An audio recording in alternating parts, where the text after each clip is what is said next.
जय माँ कुष्मांडा। जय महामाई की। नवरात्र पूजन के चौथे दिन कुष्मांडा देवी के स्वरूप की ही उपासना की जाती है।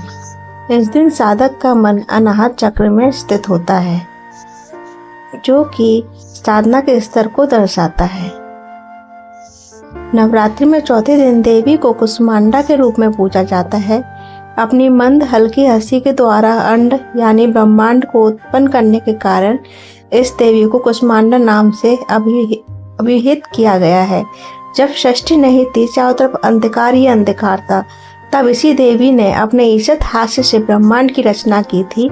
इसलिए इसे सृष्टि की आदि स्वरूपा या आदि शक्ति कहा जाता है। ये सृष्टि की अधिष्ठात्री देवी है।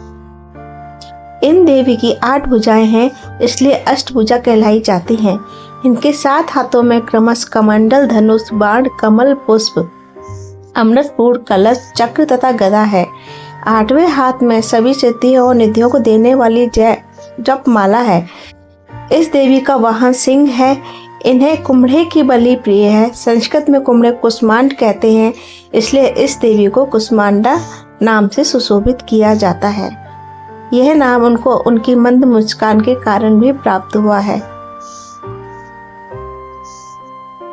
इस देवी का वास सूर्य मंडल के भीतर लोक में है। सूर्य लोक में रहने की शक्ति क्षमता केवल इन्हीं में ही है, इसलिए इनके शरीर की कांति और प्रभा सूर्य की भांति ही दैदीप्यमान है। इनके ही तेज से 10 दिशाएं आलोकित हैं। ब्रह्मांड की सभी वस्तुओं और प्राणियों में इन्हीं का तेज व्याप्त है। कहा जाता है सूर्य को रोशनी भी ये देवी ही प्रदान करती हैं। जो भी दैदीप्यमान सूरज की रोशनी है, वो इन्हीं देवी के कारण उत्पन्न हुआ है। जो भी शक्ति का संचार है संसार में, इन्हीं देवी के कारण उत्पन्न हुआ है। ये शक्ति स्वरूपा देवी है।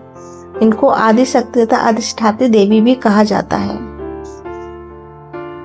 जो भी साधक अचंचल और पवित्र मन से नवरात्रि के चौथे दिन इस देवी की पूजा आराधना करता है, वो रोगों और शोकों का नाश करता है। उसके रोगों और शोकों का नाश हो जाता है, उसे आयु, यश, बल और आरोग्य प्राप्त होता है। यह देवी अत्यंत सेवा भक्ति से ही प्रसन्न होकर आशीर्वाद देती है। सच्चे मन से पूजा करने वाले को सुगमता से परम पद प्राप्त होता है। ये देवी अत्यंत ही ममतामयी और करुणामयी है। इनका यह स्वरूप अत्यंत ही कल्याणकारी है। जो भी साधक सच्चे दिल से इनकी सेवा और भक्ति भावना करता है, उनको अल्प भक्ति में ही सारे यश प्राप्त हो जाते हैं। विधि विधान से पूजा करने पर भक्त को कम समय में ही कृपा का सूक्ष्म भाव अनुभव होने लगता है। ये देवी आधियों व्याधियों से मुक्त करती हैं, उसे सुख, समृद्धि और उन्नति प्रदान करती है। अंततः इस देवी की उपासना में भक्तों को सदैव तत्पर रहना चाहिए तथा अपना जीवन कल्याणमयी मार्ग और सत्संग मार्ग में लगाना चाहिए। ये देवी का विग्रह अत्यंत ही कल्याणकारी और ममतामयी है, जो भक्तों पर ममता लुटाने के लिए सदैव तत्पर रहती हैं।